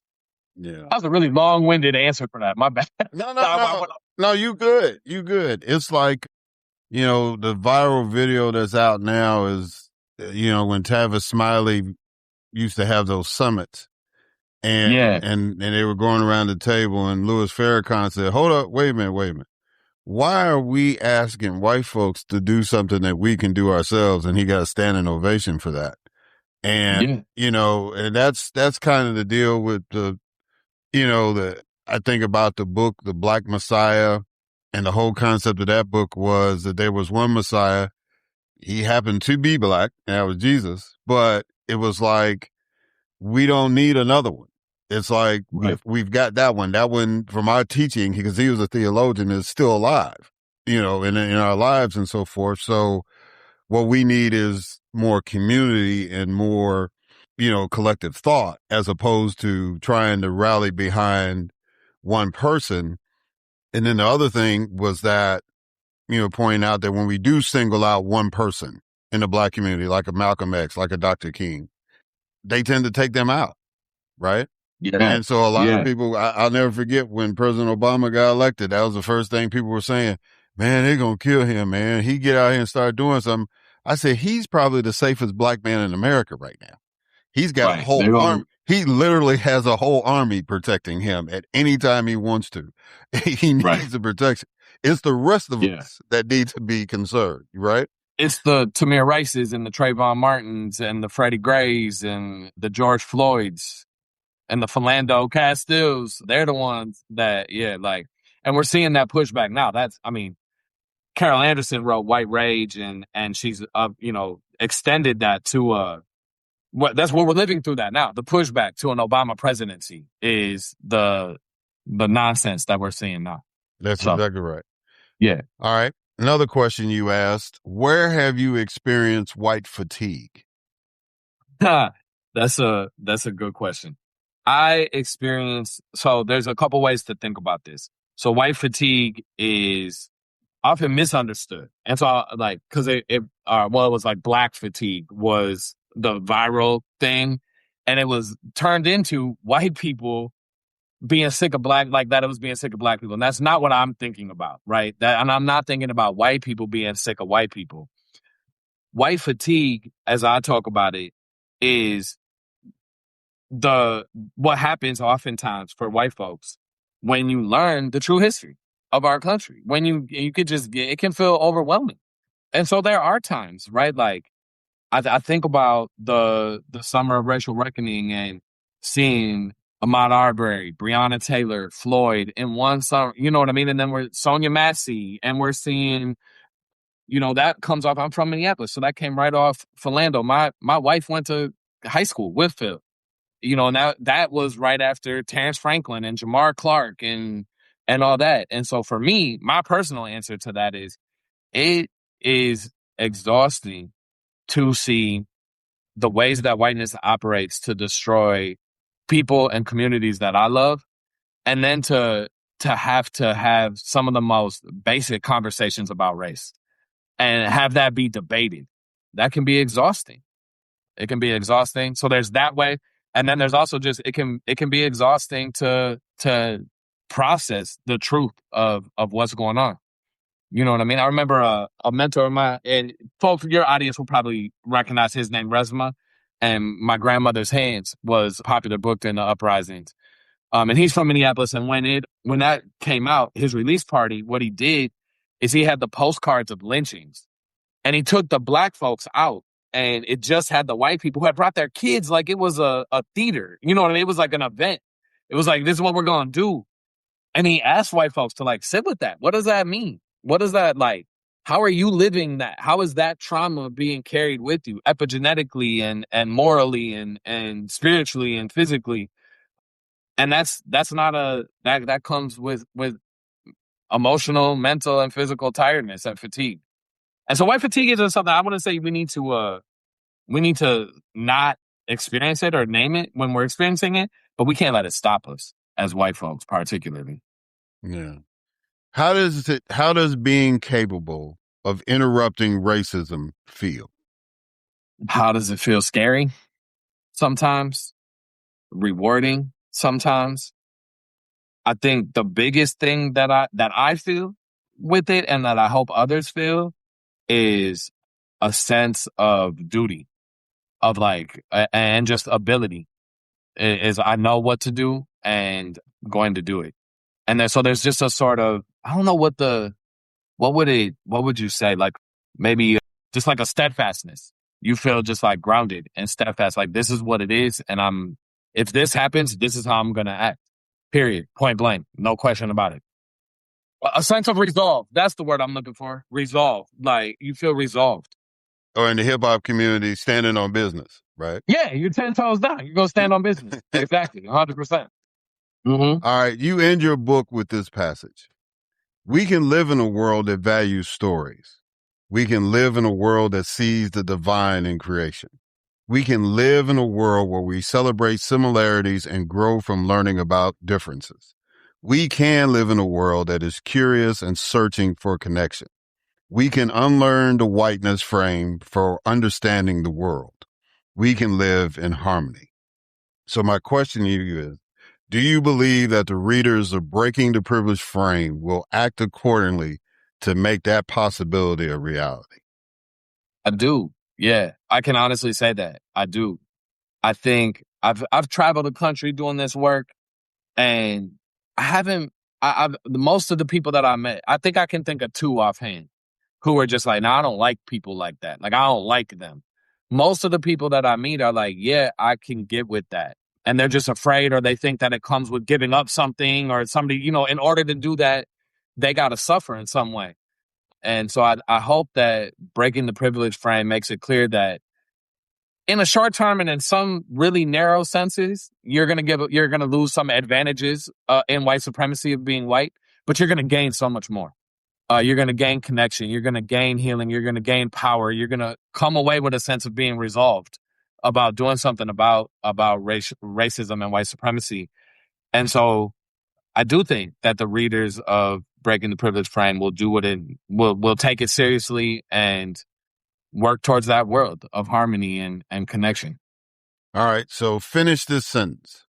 I have hope because I am human and we are human. All right. That's cool. If people want to get this book, Breaking the Privilege Frame, how can they do that? So it's available anywhere you buy books. I would tell you to go check out your local independent bookstore. If they're not currently have a copy in stock, ask them to order it. Otherwise, go to like bookshop.org, anywhere by Amazon. But if you must, you can order it on Amazon. All right. Yeah. So if people want to reach out to you, how can they do that? You can reach out on Instagram, Ryan Virden Official. You can find me on website, Lear Cultural Coaching. That's LIR. Yeah, really, I monitor those pretty closely. If you Google Ryan Virden, VIRDEN, I'll come up. There'll be any of those ways to contact me. And I definitely love interacting with folks. So do get in touch. Well, Ryan Virden, first of all, thank you for writing the book. And thank you for doing the work that you're doing. I think it's vitally important that, in a previous conversation, somebody asked me about, can America survive what we're going through now? And I said, yeah, if we have a mindset of rebuilding. Mm-hmm. And I always use the example. I say always, I've been using the example lately to remind people that Jesus was only a rabbi for 3 years. Prior to that, he was a carpenter. There's a lesson in that in order to make something better, sometimes you have to tear stuff down, but you've got to have the capacity to build something better, something new. And so I believe that what you're doing with this book and the teaching and the counseling and all that stuff is the kind of work that needs to be done to make this happen. And so I greatly appreciate you doing that. And then, of course, I'm really, really humbled and honored that you took the time to come on a podcast. So thank you again for being here. Man, thank you, Eric. Thank you for making the time. I'm humbled and honored to have come on here. And yeah, I appreciate it. I appreciate it. So now the rule, before I let you go, the rule is that once you've been on the show, that you have an open invitation to come back. So if you've got some other projects happening, if you want to continue the discussion about the greatest hip hop people, or you want to get real deep into changing this country, just let me know, brother, and we'll let you come back on. Hey, I appreciate it. So hold on. Can I ask you that? Because, the hip hop conversation, I was like, oh, we could get into that.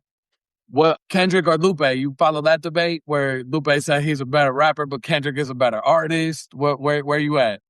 Well, I think, if paying for a show, Lupe is probably a better show, but I can't fight a brother that won a Pulitzer Prize, man. I just can't do that. Kendrick and that Super Bowl, I'm sorry, that's right up, that Super Bowl performance is right up there, one of the best ones ever done. And the thought that he put into it and the way that he tied it in with his lyrics. Yeah, that's, if that's not artistry, I don't know what that is. Yeah. No, for facts. It's one of I always enter, I in my bio, I always say that facetiously, like, I'll debate your top 5 or whatever. And actually not always, but sometimes people's top 5 needs to be like, come on, man. But for the most part, when I talk to people like that, I'm like, man, what a blessing it is to be able to debate such high art, right? Like, to be able to live at a time with Kendrick and Lupe and Mos and Ali and Black Thought and some of these folks, it's just like it's what gives me hope, for real. Yeah. Well, Ryan, again, thank you for doing this, brother. I appreciate it. Thank you, Eric. All right, guys, and we're gonna catch y'all on the other side.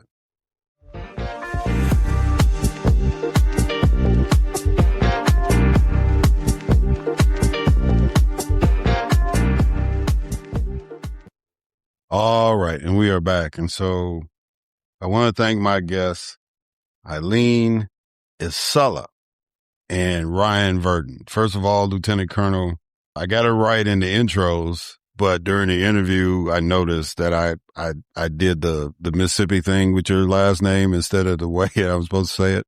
In Mississippi, there's a town called Isola.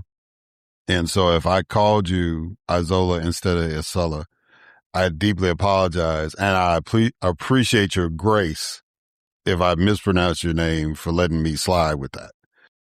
But Eileen Isola, the book that she has written, it's powerful because it's a historical book and it's based off of the narratives of people, primarily women, who went through the Air Force Academy over these last 50 years.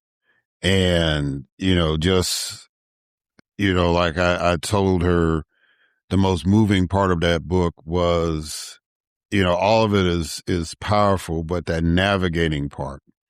Because in the navigating, one of the things as a soldier that you have to navigate is that especially if you go to war, some of the people you build relationships with, some of the people, camaraderie, folks in your unit, folks that you command even, in war, you lose those people, or you could lose those people. And so the way that the painstaking way to humanize those folks that serve. Cause, like I said, we go on the news and you'll see a face and maybe at an event, Memorial Day, something like that, one of the families of the soldiers representatives will, say some things or whatever. But when you read the book, the people that were highlighted that were lost, and just the detail and just the humanism that was put on them, it's like, even though you don't know them, you feel that loss with the people telling the story in that book. And that was a really, really moving part for me, because it's just a reminder that when you sign up to serve in our military, a lot of people are like, well, man, I'm just trying to get free education for college, or, I just want to get some benefits, a good healthcare plan. I mean, just stuff that people are trying to get in a regular employment that the government provides through military service. But the job is to defend the nation and to fight in wars. And that is one of the casualties is, the reality, I should say, is being a casualty. Because even if you don't die, you may get hurt. And, I encourage people, listen to podcasts, get involved with Wounded Warrior Project and all these other different organizations, USO, anything you can, to help people who are trying to, because some people are just really, really well, but a number of people do not. And so all these different organizations are there to help. I mentioned I was in the American Legion for a little bit, and, there's Veterans of Foreign Wars, all these different support organizations. When they have fundraisers, do the best that you can. I know things are hard, and everybody, including me, is asking you for money for stuff. And this is campaign season. And if I get another urgent email from John Ossoff, oh my God, right? We know you're trying to raise money, brother. We get it. And I support you 100%, but not every email is urgent, my man. You just ask me for the money. You know what I'm saying? Just ask for the money. We know you're out there campaigning. We know that you're in a battle. But anyway, but back to Eileen Isola. Please go get that book. Necessary Turbulence. Please go get that book. And then Ryan Virden, he's in the Atlanta area, so I think I finally got another friend. Yay. Ryan is doing some real work and helping rebuild this nation, because we've got to get away from this whole, well, let me say it like this, and this will kind of lead into my commentary, right? Whiteness is overrated. And I say that not to demean the value of people who identify as white, but this whole thing about, we got these people in office now that want to end DEI and take turn the clock back on all the civil rights gains that were made and this, that, and the other, and the Confederate soldiers and the South would rise again and all that crap. It's over with. It's done. We get it that this is the life support movement for that, but it's over with. You can go ahead and pull the plug on it. Because once the people are in place, and starting in this election 2026, people will be in place. And once those people are in place, and then more people by, I would say by 2032, this country will be going in a totally different direction. And if you're still trying to cling on to the racist past, you're going to be left behind and left out of the conversation. And one of the things I was mentioning offline was that just look at what happened with South Africa and look at how Nelson Mandela and the ANC got power. P.W. Botha and all them guys weren't dead. They just conceded power. And once they conceded power, South Africa started rebuilding. And, you hearing all this stuff from Elon Musk and all these other disgruntled folks because they're not in power anymore, right? They grew up, Elon Musk is old enough to have grown up in apartheid.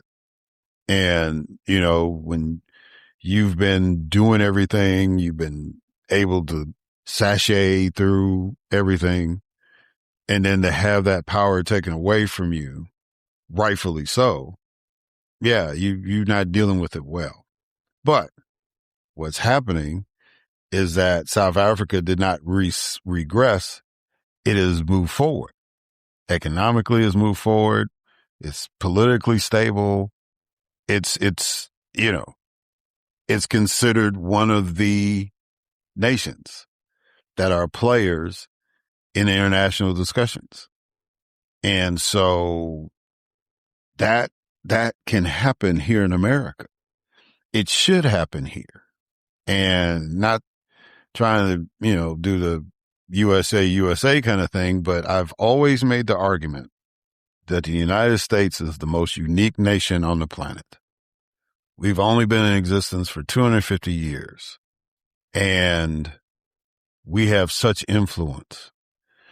Every nation that is established in the world has a representative as a citizen of this nation. There's something divine in that. There's something powerful in that. And if we don't embrace it, if we keep getting caught up in white is right and everything else is okay, we're going to miss it. We're going to miss it. And I think we've been pushing that blessing off long enough. I think it's time for us to take it to another level. Speaking of which, so we used to have a little phrase growing up, say some gotta be dead, and something has to be done about corruption. It's one thing for the New York Times or the Washington Post or some other periodical or news outlet to find corruption and expose it, or the Department of Justice, does an investigation and finds corruption in people. And that's a news story and people follow it and follow the trial and all that stuff. And, and there's consequences if you get caught. But we've gotten to the point now where, because of the brazenness of racism, we now see a brazenness in corruption. So the U.S. Senate is really, really struggling with Todd Blanche being the permanent attorney general. And the issue is the money that Donald Trump wants to give to people who stormed the Capitol on January 6th. And for those senators who were there that day, some of them in their mind has reconciled, well, it's okay because we're in charge again. Everything's all right. So we'll let that slide. And that's what the president wants. And far be it from me to anger the president. But there are some senators who really have nothing to lose, and they are doing their best to try to say, if you want this man to be the Attorney General of the United States, then that weaponization fund has to be off the table, period, done. And we need that in writing, because it's one thing to say you ain't going to do it, then you get what you want, and then you do it anyway. So we need that in writing. And these folks don't want to put it in writing. They want to get what they want and then do the corrupt thing, right? And to me, if the Senate had done that from the opening day, from inauguration day in 2025, we would not be in this position. Once they saw the direction that this was going, it's like this whole deal with us going to war with Iran is more about money than it is about nuclear weapons, than it is about stability in the Middle East, or even making sure that oil commodities can travel the Strait of Hormuz, right? See, like Ukraine and Russia are fighting a war over the sovereign independence of Ukraine. Russia is trying to reclaim Ukraine, or at least part of it, or more of it than it got the last time. That's how they got Crimea. And Ukraine is like, no, we are an independent nation and we're going to stand up for ourselves. That's more of a traditional war. Not that war is good, but that's usually how that works, right? When Saddam Hussein wanted to reclaim Kuwait for Iraq, the world said, no, that's not going to happen, right? And he had to back off. Those are traditional things. But this whole thing with Iran, we don't know, as American citizens, we don't know why we're doing what we're doing. And that's a weird feeling, right? With Vietnam, people were not comfortable with it, but the premise was there. It's like, okay, well, we're trying to stop the spread of communism in Asia. We'd already got a track record of doing it in Korea. So now Vietnam is the next chapter in that story, right? And then China is like right in the middle. They've already committed. And Russia at the time, the Soviet Union still existed. So that was a plausible argument. The United States was against the spread of communism. And so initially we went over to help the French, and then we ended up embroiled in a war that we did not win, by the way. And so, again, plausible reasoning. But this whole Iran thing, it's nothing more, because every other story I'm hearing is that, well, we're in a ceasefire, we're not in a ceasefire, we can stop shooting, the strait is open, all that stuff. And then you watch the volatility of the stock market based on the updates about what's going on in Iraq.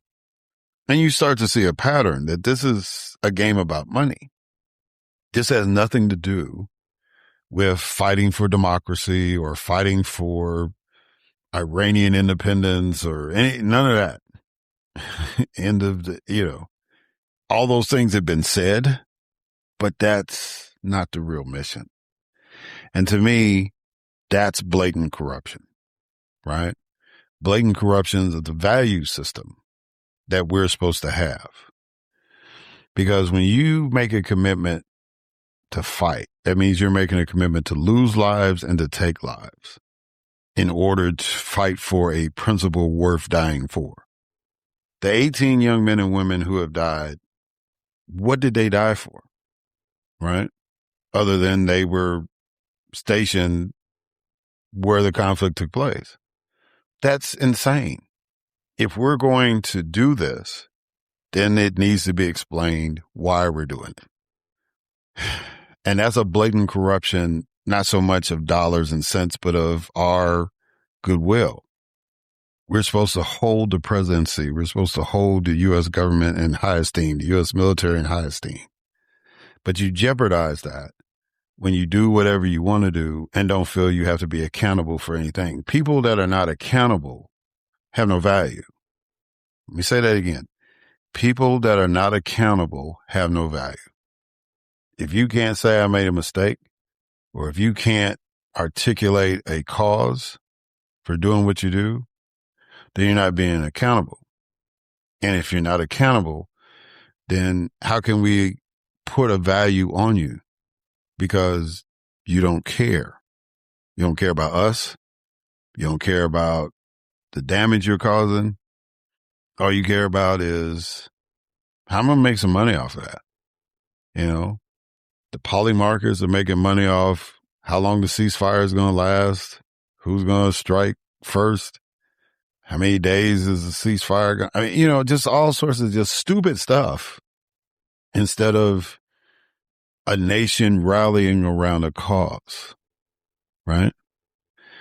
I was just reminded of a story that I'm a diehard Cubs fan. And even though I lived on the south side of Chicago, went to White Sox games, I love the White Sox because I love baseball. But truth be told, I'm a diehard Cubs fan. And as you know, the Cubs didn't get lights until like the late 80s, early 90s, right? The last major league team not to play night games. Well, that was supposed to have ended in the 1940s. As a matter of fact, construction on the lights was supposed to start in November of 1941. A month later, Japan attacked Pearl Harbor.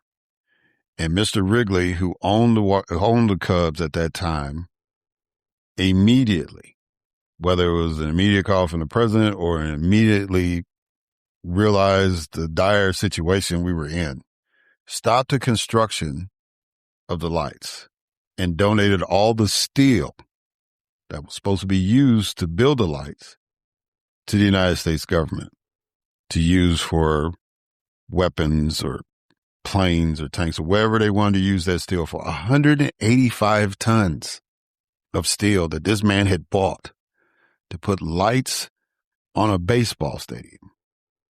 In December of 1941, he took all that steel and gave it to the United States government and said, go win the war. That's fighting for a cause. That's what people do when there's a cause to fight for. People take action to make sure that the United States is successful in their battles. That's the dedication. Who is the rallying cry for Iran? What is the rallying cry for Iran? Nothing. But we're supposed to just go along with it because President Trump says this is what I want to do. That's corrupting. That's insulting. And we need to stand up with that. Just like these senators are standing up against this corruption, because the other part of the deal that everybody keeps wanting to slide it, they keep throwing the weaponization fund at front of you. But the other part of the deal is the Trump family wants to be exempt from paying taxes for the rest of their lives and not have to pay any back taxes for the taxes they didn't pay prior to that. That's a grift. And so, you know, if I was in the Senate, I wouldn't vote for it either. But of course, I'd be a Democrat, so probably nothing I vote for in this administration, to be honest. But just standing on principle. No. You want me to commit a U.S. tax dollars. You get mad at me when I say I want to commit U.S. tax dollars to create universal health care. You get mad at me when I want to continue to spend money to have a Department of Education. You would get mad at me for pushing universal child care or universal child care credits even, right? But you want me to give money to people who stormed the building that I worked at? The U.S. Capitol building? That's what you're asking. If I was a senator, that's what you would be asking me to do. You want me to give money to people that you pardoned for doing your work and trying to disrupt an election that you lost. The count of the election, the official count, the certification. You want to disrupt that because you can't accept losing. You pardon those people that did that for you. And now you want me to vote for those folks to get paid. That's not being a Democrat. That's just you know, that's just common sense. I wouldn't do that. And none of the senators that actually are elected should do that. regardless of political affiliation. That's insane. But that's a sign of corruption. Again, corruption is not just about money. It's about your soul. Your soul is corrupt. There's no boundaries. The very first paragraph, what we call the preamble to the United States Constitution, is the most important paragraph on the planet. You know, I heard John Meacham talk about the most important sentence in world history is the sentence that says we hold these truths to be self-evident, that all men are created equal, right? That they're endowed by their creator with life, liberty, and the pursuit of happiness, right? He said that was the most important sentence. But to me, the most important paragraph ever written is the preamble to the United States Constitution. We, the people, in order to form a more perfect union. That's the North Star. That's the guide. That's what we should be working toward every day. Not the most abundant stock portfolio. Not the most side deals we can get with Saudi Arabia and China and all these other folks. The perfect union. That's what we should be pushing for each and every day. When those men and women take that oath, whether it's to fight in the military or to serve in the United States Congress or even the President of the United States, when you take that oath to uphold the Constitution, you are supposed to be upholding the very first paragraph. More importantly, we the people, in order to form a more perfect union. And in that paragraph, it defines three things. We're supposed to provide a defense for this nation. We're supposed to promote the general welfare of this nation. And we're supposed to protect the individual liberties of its citizens. That's all in that one paragraph. And these people raise their right hand and don't want to shake the hand of the vice president and all that because their soul is corrupted. And if we are going to have a nation that is going to extend beyond the 250 years of its current existence, we've got to redeem the soul. We've got to rebuild the soul of this nation. So, you know, I just, when you go to the polls this November, do it for good. Not just for Alex Preddy and Renee Good, but for good of the nation. Your vote this year will be a prayer for redemption. Your vote this year will be a commitment to rebuilding this nation. Your vote this year should be a guarantee that the United States of America will stand for another 250 years. That's why this election is important. Not because my friends are saying we urgently need you to donate money. The future of this country, the future that we envision for this country is on the line. And if you believe that this nation should stand through the test of time, then vote like it. Stop voting for these people who just want to be part of the current corruption. Stop voting for people who tap dance for lobbyists and donors. Vote for the people. I don't care if you're in Michigan. I don't care if you're in Louisiana, Alabama, Georgia, Tennessee, Mississippi, Illinois, New York, Maine, Vermont, Maryland, California, Oregon, wherever you are. Please, please, please, ladies and gentlemen, vote for our future. Vote for our greatness. Vote for the America you want to live in. That's all I got. Thank y'all for listening. Until next time.